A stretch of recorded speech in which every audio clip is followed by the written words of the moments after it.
नमस्कार मेरे साथियों, आज आप सभी का स्वागत है हमारे YouTube channel usually unique YouTube channel पर। तो आज हम लोग पढ़ेंगे कक्षा 8 के अध्याय 6 घर्षण के कारण। घर्षण के कारण होता क्या क्या है? घर्षण के कारण ही कोई वस्तु एक जगह पर रखी रहती है। घर्षण के कारण ही आप एक जगह पर बैठकर अपने सेल फोन को देख पा रहे हैं। घर्षण के कारण ही पृथ्वी पर की सारी वस्तुएं एक जगह पर विरामावस्था में रहती है। लेकिन जब कोई वस्तु घर्षण का विरोध करती है, आप फोटो में देख पा रहे होंगे कि एक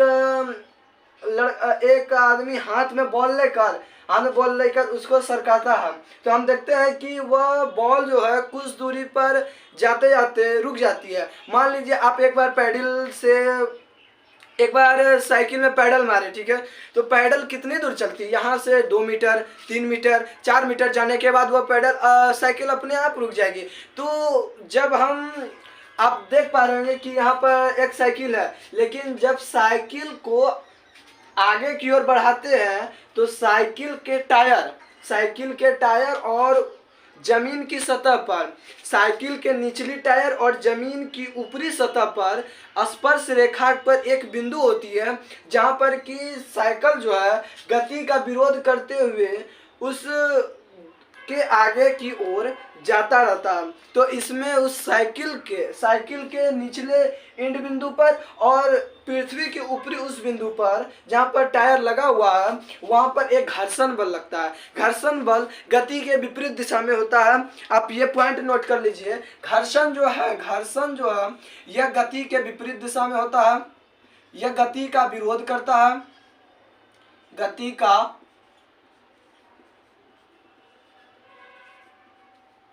विरोध करता है। घर्षण बल गति का विरोध करता है। घर्षण बल जो है यह गति का विरोध करता है, किसी भी वस्तु को एक जगह से दूसरे जगह जाने नहीं देता। लेकिन जब हम किसी वस्तु को, मान लीजिए एक यहाँ पर बक्सा रखा हुआ है, ठीक है, ये है आपका बक्सा, ये है आपका जमीन, फर्श मान लीजिए है। तो इस बक्से का निचला बिंदु और फर्श का ऊपर का बिंदु, इस पर एक घर्षण बल आरोपित होती है। यहाँ पर घर्षण बल लगता है, यहाँ पर एक घर्षण बल लगता है। लेकिन जब आप इसे घर्षण बल से अधिक, यहाँ पर जितना बल लग रहा है उससे अधिक बल से इसको धकेलते हैं, तो यह आगे की ओर गमन करने लगती है, यह आगे की ओर बढ़ने लगती है। लेकिन तभी भी यहाँ पर घर्षण बल आरोपित होता ही है। घर्षण बल को 3 वर्गों में बांटा गया है, ठीक है। पहला हम देखते हैं स्थैतिक घर्षण।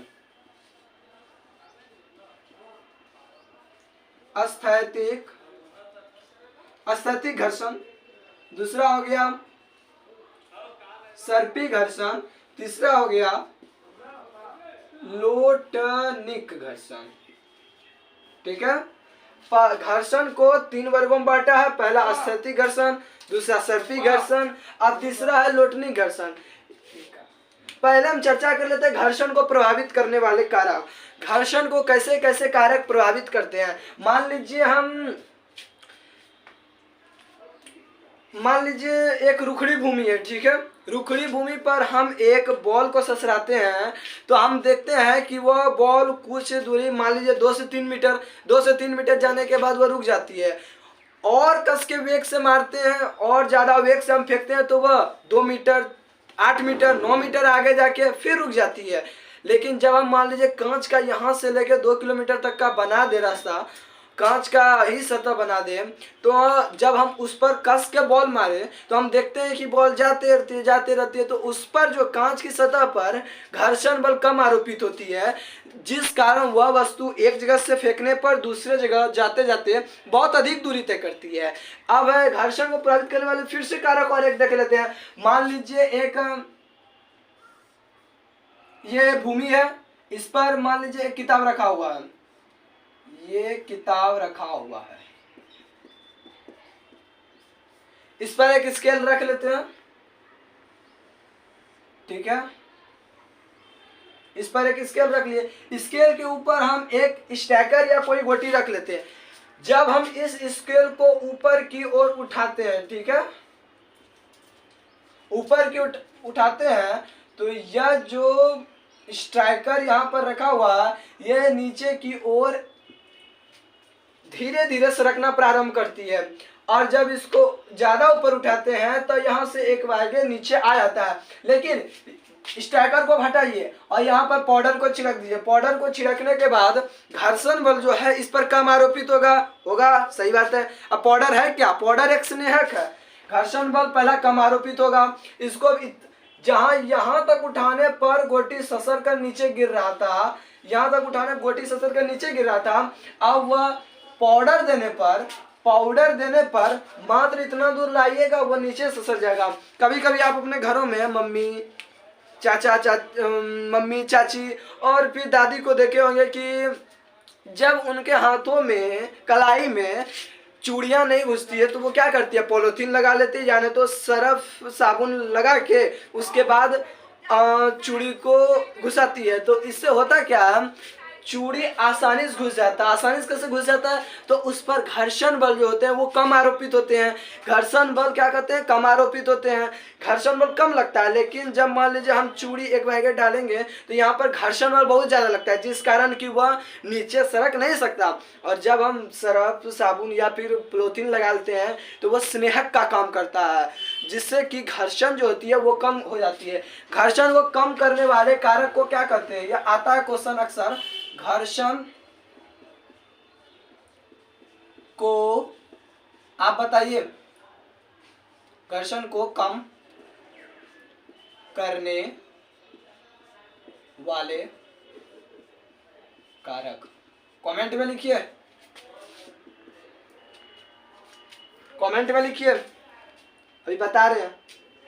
घर्षण को कम करने वाले कारक, यानी कि घर्षण को जो कारक, मान लीजिए हम चूड़ी पहने पॉलीथीन लगा के, तो हम उस पॉलीथीन को कहेंगे क्या?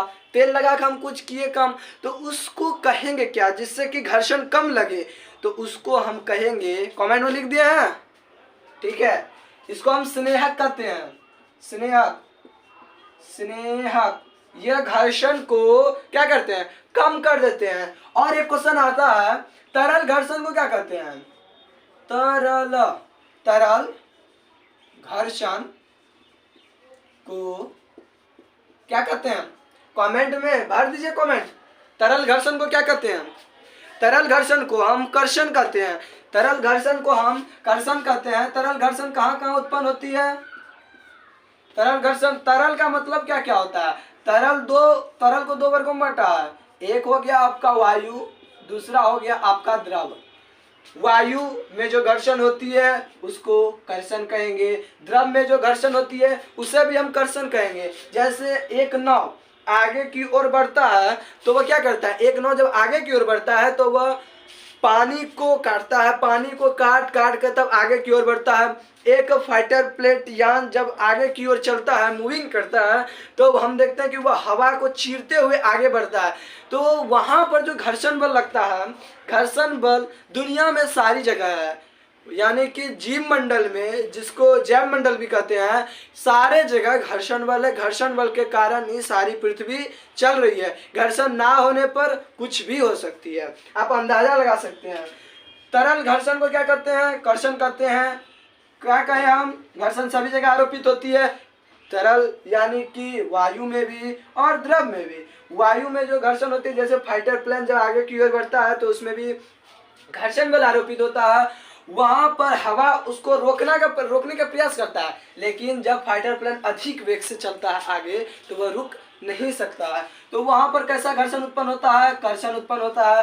द्रव में भी घर्षण उत्पन्न होता है, जब नाव आगे की ओर बढ़ता है तो वहां पर भी घर्षण उत्पन्न होता है। उस घर्षण को क्या कहते हैं? उस घर्षण को भी हम कर्षण ही कहते हैं।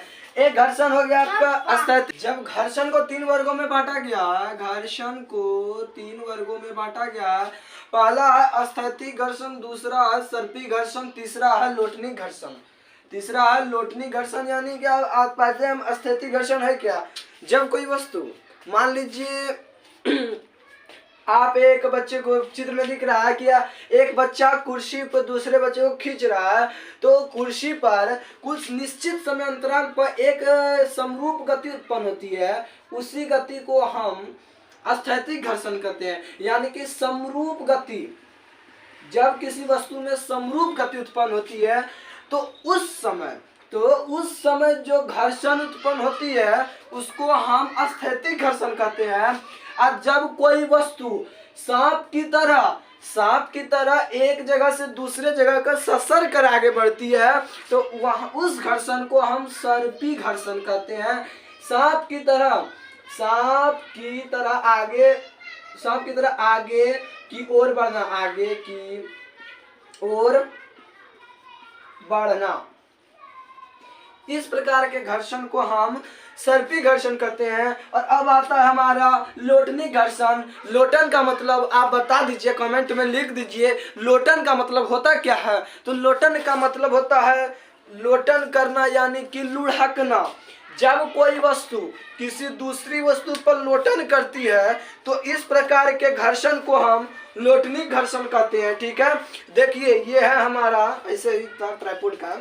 जब कोई वस्तु, मान लेते हैं ये किसी दूसरी वस्तु पर, जब कोई वस्तु किसी दूसरी वस्तु पर लोटन करती, यानी कि घूम रही है, इस प्रकार के जो घर्षण उत्पन्न होते हैं ना, इसी को हम लोटनी घर्षण कहते हैं। इसी को हम क्या कहते हैं, लोटनी घर्षण कहते हैं। यानी आप लिख लीजिए, अच्छा लिखने बन नहीं रहा है। यानी कि जब कोई वस्तु, ठीक है, जब कोई वस्तु किसी दूसरी वस्तु पर, लिख रहे हैं, ठीक है, जब कोई वस्तु किसी दूसरी वस्तु पर लोटन करती है तो उसमें जो घर्षण बल उत्पन्न होती है उसी को हम क्या कहते हैं, लोटनी घर्षण कहते हैं। ठीक है, या लिख देते हैं हम। ठीक है, लोटनी घर्षण का मतलब हो गया जब कोई वस्तु किसी वस्तु पर लोटन करती है, लोटन की गई गति, यानी कि लोटन की हुई गति, इसी को हम कहते हैं लोटनिक घर्षण। अब कभी कभी क्वेश्चन आता है, भरने समय आएगा कि स्थैतिक घर्षण बड़ा है या सर्पी घर्षण, तो आप जरूर लगाइए स्थैतिक घर्षण बड़ा है। अब आता है कभी कभी क्वेश्चन सर्पी घर्षण बड़ा है या लोटनी घर्षण, तो आएगा आपका सर्पी घर्षण बड़ा है। सबसे बड़ा घर्षण कौन सा है, तो स्थैतिक घर्षण। सबसे छोटा घर्षण लोटनी घर्षण। अब ऐसा घर्षण जो बीच में है सर्पी घर्षण। तो हेलो दोस्तों, आपको आज का वीडियो कैसा लगा। हाँ, एक चीज छूट गया, घर्षण को हम नापते किससे हैं, इसकी माप क्या है, माप, इसको हम नापते किससे हैं, इसको हम नापते हैं कमानीदार तुला। यह तुला आप देखे होंगे कोई भी सोनार के दुकान में, कोई भी सोनार अपने दुकान में इस तुले को रखता है, इसको कहते हैं कमानीदार तुला। यानी तो फोटो तो आ ही गया होगा, आ गया फोटो, ठीक है, कमानीदार तुला, इसको कहते हैं कमानीदार तुला। इसके द्वारा घर्षण को, ये देखिए ये कोई वस्तु है, मान लीजिए ये बक्सा है, इस बक्से को हम एक हुक के द्वारा, मान लीजिए कोई रस्सी के द्वारा बांध दिए, ठीक है, इसको हम एक कमानीदार तुला के द्वारा खींचते हैं। कमानीदार तुला पर रेटिंग रहता है लगा हुआ, और उस पर नंबर आते रहता है। तो जब कोई वस्तु को हम खींचते हैं तो उस पर हमको पता चल जाता है कि उस पर कितना घर्षण लग रहा है। तो हेलो दोस्तों, आज का वीडियो कैसा लगा कृपया लाइक करें, शेयर करें, और नीचे में सब्सक्राइब का लाल जैसा सब्सक्राइब का बटन होगा, इसको जरूर क्लिक करें और बेल आइकन का प्रेस जरूर कर दे, बेल आइकन को प्रेस कर दे। Thank you.